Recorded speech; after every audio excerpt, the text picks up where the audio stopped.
नमस्कार दोस्तों, मैं हूं सजराम सर। स्वागत है मेरे YouTube channel SS pharma classes में। आज की क्लास में हम डिस्कस करने वाले हैं फार्मास्यूटिकल जूरिस्प्रूडेंस के बारे में। ठीक है, फार्मास्यूटिकल जूरिस्प्रूडेंस में एक क्लास में हमने जनरली इंट्रोडक्शन, डेफिनेशन और ऑब्जेक्टिव बारे में बताया था किसके ड्रग एंड कॉस्मेटिक एक्ट के बारे में। ठीक, उसी chapter drug and cosmetic act को आगे को बढ़ाते हुए आज उसके आगे का पोर्शन हम लोग कवर करेंगे, जिसमें हम लोग बात करने वाले थे शेड्यूल की। ठीक है, शेड्यूल क्या है और उसमें क्या डिस्क्रिप्शन है। ठीक है, जैसे सिंपली हमने बताया था शेड्यूल ए है, ठीक है, शेड्यूल बी है, शेड्यूल सी एंड सी1 है। तो शेड्यूल ए में क्या मतलब, ये कहने का ये है कि शेड्यूल ये क्यों बनाए गए और उस शेड्यूल के अंदर क्या चीजें हमको बताई गई, क्या रूल्स दिए गए हैं, किसके बारे में बताया गया है, उन सभी चीजों को हम लोग डिस्कशन करेंगे, स्टडी करेंगे। उससे पहले हम लोग समझ लेते हैं कि देखिए ये जो शेड्यूल है ये आपके पेपर में लगभग में मिनिमम 4 नंबर का तो पूछा जाना से हो रहा है। ठीक है, 2 या 3 शेड्यूल आपसे पूछता है डिफाइन द टर्म करके। ठीक है, ये एक्सप्लेन द फॉलोइंग करके पूछता है आपसे। वो आपसे पूछ लेगा शेड्यूल सी एंड सी1 क्या है, शेड्यूल ए क्या है, ये शेड्यूल एम क्या है, तो उसके अंदर क्या चीजें डिस्क्राइब करी गई हैं, डिस्क्रिप्शन क्या है, वो चीजें आपको बतानी है, वो हम लोग डिस्कस करने वाले हैं इस क्लास में। तो सबसे पहले स्टार्ट करते हैं शेड्यूल के बारे में। देखिए 2 चीजें आपको मिल रही हैं, एक साइड में आपको शेड्यूल दिया गया है, शेड्यूल क्या क्या है, और दूसरी तरफ हमने डिस्क्रिप्शन दिया है कि डिस्क्रिप्शन उसमें क्या क्या चीजें मेंशन करनी है। ठीक है, तो सबसे पहले हम लोग बात करेंगे शेड्यूल ए की।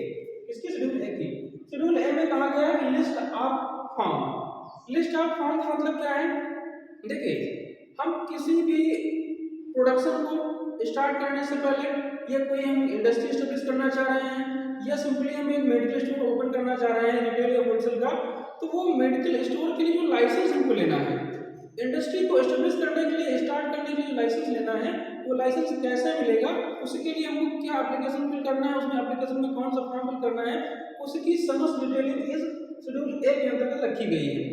जो लिखा है लिस्ट ऑफ फॉर्म, इसमें ये मेंशन किया गया है कि जो फॉर्म की लिस्ट है, मींस किसी भी चीज का आपको लाइसेंस लेना है, चाहे ड्रग रिटेल सेल करने का, चाहे होलसेल करना है, या किसी टेस्टिंग लेबोरेटरी ओपन करना है, या मैन्युफैक्चरिंग इंडस्ट्री ओपन करना है, तो उसके लिए जो हमको फॉर्म फिल करना है एप्लीकेशन के लिए, वो फॉर्म कौन सा होगा, उसका डिस्क्रिप्शन शेड्यूल ए में मेंशन किया गया है, दिया गया है। नेक्स्ट हम लोग बात करते हैं बी की। बी में मेंशन किया गया रूल्स। रूल्स क्या है, हमने बताया ना कि अभी हमने बताया कि जो लाइसेंस लेना है उसके लिए जो एप्लीकेशन आपको फिल करना है, फॉर्म फिल करना है, उसमें जो रूल्स रेगुलेशन होंगे वो शेड्यूल बी में आपको मिलेंगे। इस लाइसेंस के संबंधित जो रूल्स रेगुलेशन होंगे वो शेड्यूल बी में आपको मिल जाएंगे। ठीक है, नेक्स्ट शेड्यूल सी एंड सी1 की बात करते हैं। मोस्ट इंपॉर्टेंट शेड्यूल है आपका शेड्यूल सी एंड सी1 और शेड्यूल एक्स अक्सर पूछा जाता है, शेड्यूल एच भी आता है, शेड्यूल एम भी इसमें आते हैं इंपॉर्टेंट में। शेड्यूल सी और सी1 की बात करें तो इसमें बायोलॉजिकल ड्रग के बारे में डिस्कस किया गया है। हम बायोलॉजिकल ड्रग की बात करते हैं, ये स्पेशल प्रोविजन के लिए ड्रग बनाए गए उसके लिए हम बात करते हैं। बायोलॉजिकल ड्रग क्या है, जैसे सिंपली हम बात करते हैं वैक्सीन की, जो वैक्सीन आती हैं वो वैक्सीन को बायोलॉजिकल ड्रग के अंतर्गत रखा गया है। जनरली यहाँ एंटीबायोटिक की भी बात कर सकते हैं। ठीक है, वो भी क्या है, मतलब किसी बैक्टीरिया के थ्रू या कहीं किसी बायो ऑर्गेनिज्म के थ्रू जो केमिकल को अपेंड करके निकालते हैं एज ए ड्रग फॉर्म में, उसे कहते हैं बायोलॉजिकल ड्रग। तो शेड्यूल सी और सी1 में बायोलॉजिकल ड्रग के बारे में डिस्क्रिप्शन दिया गया है। नेक्स्ट हम लोग बात करते हैं शेड्यूल डी के बारे में। शेड्यूल डी में स्पेशल प्रोविजन दिया गया है कि अगर किसी ड्रग को आप इंपोर्ट करना चाह रहे हैं, इंपोर्ट मतलब किसी दूसरे देश से मंगाना चाह रहे हैं, तो इंपोर्ट जो ड्रग आप इंपोर्ट करते हैं उसकी डिटेलिंग, उसके लिए क्या क्या प्रोविजन होना चाहिए, वो सारे स्पेशल प्रोविजन आपके शेड्यूल डी में मेंशन किए गए हैं, दिए गए हैं। ठीक है, नेक्स्ट आता है शेड्यूल ई। ई में क्या है, लिस्ट ऑफ एलोपैथिक पॉइजन, मतलब जो ड्रग है एलोपैथ हम लोग पढ़ रहे हैं, एलोपैथ में जो ड्रग आती है उसमें ऐसे ड्रग जो पॉइजनस हैं, उन ड्रगों की लिस्ट आपको शेड्यूल ई में मिल जाएगी। ठीक है, इसमें मेंशन मैंने कर दिया है लिस्ट ऑफ एलोपैथिक पॉइजन, मतलब जो एलोपैथिक ड्रग है उसमें जो पॉइजनस ड्रग होती हैं, जिनके अंदर पॉइजनस एक्टिविटी होती है, उन ड्रगों की लिस्ट आपको शेड्यूल ई में मिल जाएगी। नेक्स्ट शेड्यूल ई का और भी पार्ट, सॉरी शेड्यूल एफ की हम बात करते हैं। एफ एंड F1 की बात करते हैं। एफ में कई हैं, F1 है, F2 है, F3 है। ठीक है, इसमें कई पार्ट हैं।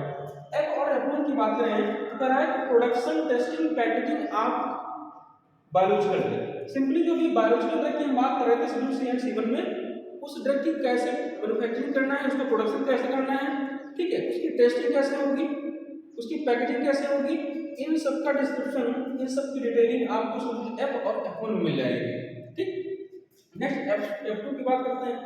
F2 में कहा गया है कि जो सर्जिकल ड्रेसिंग है उसका स्टैंडर्ड बताया गया है, स्टैंडर्ड ऑफ सर्जिकल ड्रेसिंग। जो सर्जिकल ड्रेसिंग आपने देखा है कॉटन आती है, ठीक है, गौजी जाते हैं तो जो आप पट्टी सिंपली पट्टी आप जो जानते हैं उसे जो उसके रिलेटेड जो स्टैंडर्ड प्रोविजन है वो आपको शेड्यूल F2 में या शेड्यूल F2 में मिल जाएगा इसके लिए सर्जिकल ड्रेसिंग के लिए, ठीक। नेक्स्ट शेड्यूल F3 की बात करते हैं। F3 क्या है? क्राइस standard for umbilical tape. Umbilical tape क्या होता है? आपने देख पढ़ा होगा, सुना होगा कि जो ब्लीडिंग है ये इन्फेक्शन हो सकता है बाहर से उस अंश में, उस अंश से ब्लीडिंग को कम करने के लिए या इन्फेक्शन को रोकने के लिए एक टेप आता है उसे अम्बिलिकल टेप के नाम से जानते हैं, ठीक है। काम क्या होता है मैंने बता दिया। तो F3 में उस स्टैंडर्ड अम्बिलिकल टेप का स्टैंडर्ड आपको दिया गया है। नेक्स्ट है आपका FF। FF क्या है? FF में आपको एप्थेल्मिक प्रिपरेशन जो होती है, एप्थेल्मिक मतलब आई ड्रॉप जो आती है, उन आई ड्रॉप के बारे में आपको इस FF शेड्यूल में मेंशन किया गया है। इसके एप्थेल्मिक प्रिपरेशन के बारे में सारा स्टैंडर्ड जो प्रोविजन है वो आपको इस शेड्यूल में मिल जाएगा, ठीक है। देखिए हम कम पॉइंट में आपको बात कर रहे हैं, कम मैटर में हम आपको हिंट दे रहे हैं। FF अगर पूछा गया तो हम मेंशन कर सकते हैं special standard provision for the ophthalmic preparation. जो एप्थेल्मिक प्रिपरेशन है उसके बारे में आपको बताया गया है कहां पर? FF शेड्यूल में, डबल F शेड्यूल में। नेक्स्ट हम शेड्यूल जी की बात करते हैं, इंपॉर्टेंट है। जी में हार्मोनल प्रिपरेशन जो होती है, जो हार्मोनल प्रिपरेशन होती है, आप जानते होंगे हार्मोनल प्रिपरेशन बहुत, जैसे इंसुलिन की हम बात करते हैं, ठीक है। तो ऐसी प्रिपरेशन जो हार्मोनल प्रिपरेशन होती है उन प्रिपरेशन को शेड्यूल जी में रखते हैं, शेड्यूल जी के अंतर्गत पढ़ाया जाता है। ये हार्मोनल प्रिपरेशन क्या है, ये कैसे का प्रिपरेशन होता है, ये सारी डिटेलिंग आपको शेड्यूल जी के अंतर्गत मिल जाएगी। नेक्स्ट बात करते हैं शेड्यूल एच और एल की। देखिए मोस्ट इंपॉर्टेंट शेड्यूल है एच एल, दोनों पूछे जाते हैं। अगर हम एच की बात करते हैं तो जितनी भी प्रिस्क्रिप्शन होती है, प्रिस्क्राइब ड्रग होती है, जो डॉक्टर प्रिस्क्राइब करता है वो समस्त ड्रग शेड्यूल एच के अंतर्गत आती है, ठीक है। हम शेड्यूल जे की भी बात करते हैं, शेड्यूल जे में भी प्रिस्क्राइब ड्रग आती है, उसमें एंटीबायोटिक जो पढ़ते हैं उस अक्सर शेड्यूल जे के अंतर्गत आती है, ठीक है। जैसे डिजीज हम यहाँ पे मेंशन किया गया शेड्यूल जे में list of disease. List of disease का मतलब जितनी बीमारियां हैं उस बीमारी में कौन सी मेडिसिन आप प्रेफर करेंगे उनके बारे में शेड्यूल जे में डिस्क्रिप्शन किया गया है। हम शेड्यूल एच एल की बात करें तो दोनों में पूछा जाता है, तो आप देख सकते हैं प्रिस्क्राइब ड्रग के बारे में, जो प्रिस्क्रिप्शन ड्रग होती हैं उनके बारे में शेड्यूल एच और एल में डिस्कशन करते हैं। आई की बात करते हैं। आई बहुत कम जगह आपको मिलेगा बुकों में। आई में क्या है? RMP prescribe. आरएमपी प्रिस्क्राइब मतलब एक रजिस्टर्ड मेडिकल जो प्रैक्टिशनर होता है, ठीक है, जो इसको आरएमपी के नाम जाना जाता है, वो प्रिस्क्रिप्शन जो लिखता है ड्रग जो मेंशन की जाती है, सिंपली हम एच एल की जो बात करते हैं वो आई में भी कर सकते हैं। इसमें भी आरएमपी प्रिस्क्राइब ड्रग को रखा गया है शेड्यूल आई में। जी हमने बता ही दिया, जी मैंने बताया है आपको, ठीक है, कि जो आपके ड्रग हैं सिंपली सॉरी आई की हम जो बात करते हैं, आई में जो यहाँ कह रहा है कि पॉइजन प्रॉपर्टीज, ये पॉइजन प्रॉपर्टी समझिएगा। एच एल में मैंने कहा प्रिस्क्रिप्शन क्या होता है? प्रिस्क्रिप्शन या फिर प्रिस्क्रिप्शन ड्रग आरएमपी प्रिस्क्राइब, मतलब जो आरएमपी प्रिस्क्राइब ड्रग होती है उसको रखते हैं। हम बात करते हैं आई। आई में जो कह रहा है कि पॉइजन प्रॉपर्टी, ऐसी ड्रग जिनमें पॉइजन प्रॉपर्टी होती है उनको भी आई के तहत हम मेंशन कर सकते हैं, लिख सकते हैं, ठीक है। एक हमने बताया था शेड्यूल काउंट ई मैंने बताया था कि जो एलोपैथिक ड्रग होती है उनकी पॉइजन एक्टिविटी होती है उनको हम शेड्यूल ई में रखते हैं। साथ में हमने बताया था कि जो पॉइजन प्रॉपर्टी और बेटर रखती है उनको भी हम शेड्यूल के अंदर आई के अंतर्गत रख सकते हैं। मैंने जो बताया है कि लिस्ट ऑफ डिजीज मतलब जो ऐसी ड्रग हैं जो सी डिजीज यूज होती हैं उनकी लिस्ट आपको मिल जाएगी शेड्यूल जे में। नेक्स्ट आपका शेड्यूल के, ठीक है, करेक्ट मैन्युफैक्चर, ठीक है, सनक्राइट टेस्टिंग ऑफ सर्टेन प्रोविजन, ठीक है। मतलब कहने के लिए है कि जो आप ड्रग की मैन्युफैक्चरिंग करते हैं, शेड्यूल के में करेक्ट ड्रग की मैन्युफैक्चरिंग करते हैं, उन ड्रग की मैन्युफैक्चरिंग करने के लिए एक स्पेशल प्रोविजन या सर्टेन प्रोविजन उसमें मेंशन किए गए हैं शेड्यूल के में। साथ में एम में क्या है? लाइसेंस फॉर मैन्युफैक्चरिंग, मतलब अगर आपको मैन्युफैक्चरिंग करना है, ठीक है, ये इंडस्ट्री एस्टेब्लिश करना है तो उस इंडस्ट्री को ये मैन्युफैक्चरिंग कैसे करेंगे उसके लिए जो आपको डिटेलिंग दी गई है, स्टैंडर्ड प्रोविजन दिए गए हैं वो शेड्यूल एम में दिए गए हैं। पूछा हो जाता है शेड्यूल एम के। जनरली अगर बात करें शेड्यूल एम में मैन्युफैक्चरिंग कैसे करना है, ठीक है, ये उसकी हम ये बात कर सकते हैं कि कैसे आप एक कंपनी को एस्टेब्लिश कर पाएंगे या फिर कैसे आपको लाइसेंस प्राप्त होगा, इन सभी बातों की डिटेलिंग आपको शेड्यूल एम में दी गई है। साथ साथ आप ड्रग जो मैन्युफैक्चर करते हैं उसमें कैसे उसको स्टोरिंग करेंगे, कैसे लेबलिंग करते हैं, ये समस्त जानकारी भी आपको शेड्यूल एम के अंतर्गत मिल जाएगी। कहने का मतलब ये इंडस्ट्री शेड्यूल इंडस्ट्री से रिलेटेड शेड्यूल है जहाँ पर ड्रग की मैन्युफैक्चरिंग वगैरह करते हैं। शेड्यूल M1 की बात कर लेते हैं। M1 में कह रहा है कि लिस्ट ऑफ मिनिमम इक्विपमेंट, कह रहा है कि जो शेड्यूल M है उसमें ये बताया गया कि जो इक्विपमेंट की लिस्ट है जो एक फार्मेसी के लिए रिक्वायरमेंट होती है, मतलब एक इंडस्ट्री के जो इक्विपमेंट रिक्वायर्ड होते हैं उनके बारे में डिटेलिंग दी गई है शेड्यूल M1 में। ठीक है, सॉरी हाँ, M1 में और भी चीजें मेंशन कर सकते हैं। शेड्यूल लाइसेंस के बारे में, लाइसेंस फॉर मैन्युफैक्चरिंग अभी हमने बताया है, शेड्यूल M1 में दोनों चीज मेंशन करेंगे। और N की जहां बात आएगी, N में आप ये मेंशन कर देंगे कि जो इंडस्ट्री के लिए, फार्मेसी के लिए मिनिमम इक्विपमेंट रिक्वायर्ड होते हैं उनकी लिस्ट आपको शेड्यूल N में मिल जाएगी। O की बात करें तो कह रहा है डिसइंफेक्टेंट फ्लूइड, मतलब जो फार्मेसी में, इंडस्ट्री में डिसइंफेक्टेंट फ्लूइड होते हैं जो हानिकारक होते हैं, जैसे क्रिजाल की हम बात करते हैं। क्रिजाल क्या है? एक केमिकल रसायन है, अगर हमारे हैंड में पड़ गया, ठीक है, तो क्या करेगा? हमारे हैंड में जलन काज करता है, इन्फ्लेमेशन काज करेगा। तो कह रहा है कि जो ऐसे फ्लूइड हैं उनके बारे में डिटेलिंग कहाँ दी गई है? शेड्यूल O के अंतर्गत दी गई है। नेक्स्ट हम लोग बात करते हैं शेड्यूल P की। ठीक है, P में कह रहा है कि लाइफ पीरियड ऑफ ड्रग, मतलब जो ड्रग की शेल्फ लाइफ है, अक्सर ड्रग की जो शेल्फ लाइफ है उसके बारे में शेड्यूल P में मेंशन किया गया है। ये बात आप समझ लेंगे। देखिए आपको मैंने कुछ शेड्यूल बताए हैं, इसके अलावा तो और कुछ शेड्यूल हैं वो हम डिस्कस कर लेते हैं। जो बच्चे को शेड्यूल हैं हमने P तक आपको डिस्कस कर दिया है। शेड्यूल P क्या है? मैंने बताया कि लाइफ पीरियड ऑफ ड्रग, जो ड्रग का लाइफ पीरियड है जिसे शेल्फ लाइफ कह सकते हैं, उसके बारे में थोड़ी कुछ जानकारी आपको शेड्यूल P के अंतर्गत मिल जाएगी।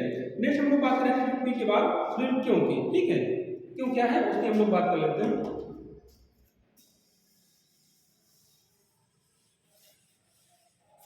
चलिए, शेड्यूल के क्यों की अगर बात करें तो कह रहा है कि जो कॉस्मेटिक ड्रग है, ठीक है, मैंने क्या बताया क्यों में, जो कॉस्मेटिक ड्रग है, अगर डिस्क्रिप्शन की बात करेंगे तो जो कॉस्मेटिक ड्रग है उन कॉस्मेटिक ड्रग के प्रोडक्शन, ठीक है, और कह सकते हैं उसके यूजेस के बारे में मेंशन किया गया है शेड्यूल के में।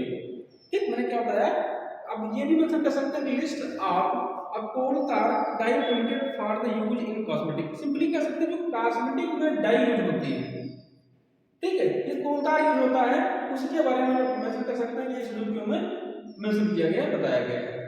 आगे हम लोग बात करते हैं शेड्यूल आर की। इसकी बात करते हैं आर की। अगर आर की हम बात करें तो हम कह सकते हैं कि standard of medical contraceptive, contraceptive मतलब होता है कुछ मेथड होते हैं, ठीक है, तो उस कंट्रासेप्टिव मेथड कह सकते हैं स्टैंडर्ड ऑफ मेडिकल कंट्रासेप्टिव, मतलब जो कुछ मेडिकल इक्विपमेंट मेथड है जिससे आपको फैमिली प्लानिंग पढ़ाया जाता है उसके बारे में स्टैंडर्ड आपको शेड्यूल आर में मिल जाएगा, दिया गया है। आगे अगर बात करें तो कह रहा है शेड्यूल एस में अगर बात करेंगे तो भी यहाँ कॉस्मेटिक की बात कर रहे थे ना, कि जो कोल तार है या हमने बताया कि डाई यूज करते हैं कॉस्मेटिक की प्रिपरेशन में। यहाँ कह रहा है कि जो कॉस्मेटिक का स्टैंडर्ड है, कॉस्मेटिक प्रिपरेशन का जो स्टैंडर्ड है उस स्टैंडर्ड को रखा गया है शेड्यूल एस के अंतर्गत, ये आप याद रखिएगा। ठीक है, मैंने क्या बताया, शेड्यूल एस में कॉस्मेटिक प्रिपरेशन का जो स्टैंडर्ड है उसको रखा गया है, ये आप मेंशन कर लेंगे। नेक्स्ट हम लोग बात करेंगे शेड्यूल टी की। ठीक है, टी क्या है, कह रहा है कि जो आप फैक्ट्री लगाते हैं, फैक्ट्री मतलब इंडस्ट्री जो ओपनिंग करते हैं, इंडस्ट्री चलाते हैं ड्रग की मैन्युफैक्चरिंग करने के लिए, जो फार्मास्यूटिकल इंडस्ट्री होती है वहां पर जो हाइजीन होती है, हाइजीन मतलब नुकसानदायक सब्सटेंस की हम बात करते हैं, ठीक है, तो उस हाइजीन के बारे में बताया गया है कि अगर उस हाइजीन से बचना है या बचा सकता है तो उसके लिए क्या क्या उपाय होंगे, क्या क्या स्टैंडर्ड होगा, उसको आपको शेड्यूल टी के अंतर्गत मिल जाएगा, मेंशन किया गया है। हम लोग नेक्स्ट बात करते हैं शेड्यूल यू की बात करते हैं। यू में मेंशन किया गया है कि जो मैन्युफैक्चरिंग है, इंडस्ट्री है, जो कह सकते हैं फार्मास्यूटिकल इंडस्ट्री होती है, उसमें जो मैन्युफैक्चरिंग करते हैं उस मैन्युफैक्चरिंग के रिकॉर्ड को आपको मेंशन करना है, कि उस रिकॉर्ड को मेंटेन करना है किसके अंतर्गत, शेड्यूल ए के अंतर्गत। ठीक है, उसमें क्या क्या रिकॉर्ड आपको मेंटेन करना पड़ेगा, क्या क्या फाइल बनानी है, ठीक है, कितने दिन तक आपको मेंटेन करके रिकॉर्ड रखना पड़ेगा, वो समस्त चीजें आपको मिल जाएंगी शेड्यूल यू के अंतर्गत। आगे हम लोग बात करते हैं U1 की बात करते हैं। एक्चुअली U1 में है, ठीक है, U का फर्स्ट, U की बात करेंगे, हम U फर्स्ट की बात करेंगे। तो इसमें कहा कि अभी इसमें हमने कहा मैन्युफैक्चरिंग मतलब ड्रग से रिलेटेड रिकॉर्ड को, ठीक है, जो मैन्युफैक्चरिंग करेंगे ड्रग की उससे रिलेटेड रिकॉर्ड को। M1 में कहा है कॉस्मेटिक रिलेटेड मैन्युफैक्चरिंग की, अगर जो हम कॉस्मेटिक की मैन्युफैक्चरिंग कर रहे हैं उस कॉस्मेटिक मैन्युफैक्चरिंग से रिलेटेड रिकॉर्ड को भी हमको क्या करना है, मेंटेन करके रखना पड़ेगा, उस प्रीवियस ईयर का डाटा अपने पास रखना पड़ेगा, ताकि अगर इंक्वायरी होती है उस इंक्वायरी में चीजें हम प्रोवाइड कर पाए, दे पाए जो रिक्वायरमेंट की जाती है। नेक्स्ट हम लोग बात करते हैं शेड्यूल बी की। अगर बी की बात करेंगे तो कह रहा है कि जो विटामिन कंटेनिंग मेडिसिन होती है। ऐसी मेडिसिन जो अपने पास में क्या रखती है, विटामिन कंटेंट करती है, तो ऐसी मेडिसिन को हम शेड्यूल बी के अंतर्गत पढ़ते हैं। शेड्यूल बी के अंतर्गत उसकी समझ डिटेलिंग आपको मिल जाएगी, ठीक है। नेक्स्ट अगर बात करें शेड्यूल डब्ल्यू की बात कर सकते हैं, किसकी डब्ल्यू की बात करें, और आपका शेड्यूल एक्स जो मेन मैंने कहा शेड्यूल डब्ल्यू की अगर बात करते हैं तो इस शेड्यूल के अंतर्गत जो सिंपली कह सकते हैं जो list of drugs can be made under the genetic names only, मतलब जो जेनेटिक मेडिसिन है, ये जेनेटिक मेडिसिन होती है, जेनेटिक नेम्स मेडिसिन को मैन्युफैक्चर किया जाता है, तो ऐसे मेडिसिन को हम कहाँ रखते हैं, शेड्यूल एम के अंतर्गत रखते हैं। मैंने कहा जेनेटिक नेम जो मेडिसिन होती हैं उन मेडिसिन को शेड्यूल डब्ल्यू के अंतर्गत रख सकते हैं, ठीक है, रखते हैं। नेक्स्ट आता है शेड्यूल वी, कौन आता है शेड्यूल, सॉरी वी की बात हो गई, डब्ल्यू की बात हो गई। नेक्स्ट शेड्यूल की हम बात करेंगे एक्स की बात करेंगे। मैंने कहा था एक्स क्या होता है, एक्स की अगर बात करेंगे इंपॉर्टेंट शेड्यूल है, इसमें जो नार्कोटिक ड्रग आते हैं, तो सिंपली कह सकते हैं कि जो हैबिट फार्मिंग ड्रग है, नार्कोटिक की बात करें, नार्कोटिक ड्रग की बात करें या हम साइकोट्रोपिक ड्रग की बात कर सकते हैं, किसकी, साइकोट्रोपिक ड्रग की बात करें, तो उस नार्कोटिक और साइकोट्रोपिक ड्रग के बारे में डिस्कशन दिया गया है एक्स के अंतर्गत कि कैसे ड्रग को आप अपनी मार्केट में लॉन्च कर सकते हैं, मैन्युफैक्चर कर सकते हैं, जो उसको सेल कर सकते हैं, इसके बारे में आपको एक्स के अंतर्गत मिल जाएगा। साइकोट्रोपिक क्या होती है, हमने बताया कि जो हैबिचुअल ड्रग होती है, हैबिट फार्मिंग होती है, मतलब लत लगा देती है, ऐसे ड्रग को हैबिचुअल ड्रग के नाम से या साइकोट्रोपिक ड्रग के नाम से जानते हैं। नार्कोटिक आपको पता ही है, यहाँ पर हम बात कर देंगे ओपियम की, ठीक है, मॉर्फिन की बात करते हैं, उसे हम नार्कोटिक के नाम से जानते हैं। एक लास्ट शेड्यूल बचा हुआ है शेड्यूल वाई, ठीक है। शेड्यूल वाई का मतलब क्या है, ये भी इंपॉर्टेंट है। जो क्लिनिकल ट्रायल हम लोग करते हैं, ठीक है, हम लोग क्या, जैसे कोई ड्रग न्यू ड्रग मैन्युफैक्चर करेंगे, तो न्यू ड्रग बनाएंगे, तो उस न्यू ड्रग को यूज करने के लिए कि वो हमारे बॉडी में या ह्यूमन बॉडी में, एनिमल बॉडी में कैसा काम करती है, उसके लिए क्लिनिकल ट्रायल किया जाता है। क्लिनिकल ट्रायल 2 फेज में होता है, ठीक है, जनरली अगर बात करें तो 2 फेज में होता है। एक प्राइमरी होता है जो एनिमल के ऊपर हम लोग करते हैं, और दूसरा क्या होता है जो ह्यूमन बीइंग के ऊपर किया जाता है। तो एनिमल या ह्यूमन बीइंग के ऊपर जो क्लिनिकल ट्रायल दिया जाता है, उस क्लिनिकल ट्रायल की डिटेलिंग, उसकी जो गाइडलाइंस होती है, उस गाइडलाइंस को रखा गया किसके अंतर्गत, इस शेड्यूल वाई के अंतर्गत, ठीक है। तो ये आपके शेड्यूल ए टू जेड हो गए, जेड नहीं वाई तक हम बात करेंगे, तो शेड्यूल नहीं है, ठीक है। ये शेड्यूल इंपॉर्टेंट है, एक बार इसको देख लीजिएगा। अगर चीजें समझ में आ रही हैं तो हमारे वीडियो को लाइक और सब्सक्राइब कर दीजिएगा, ठीक है। आसानी से समझ में आ जाएगी, बहुत शार्ट मेथड में आपको मैंने चीजें डिस्क्राइब करी हुई हैं। तो इस वीडियो में या इस क्लास में हम लोग यहीं तक डिस्कस करते हैं। आगे क्लास में हम लोग नेक्स्ट टॉपिक डिस्कस करते हुए आगे बढ़ेंगे, इसी कॉस्मेटिक का, ठीक है।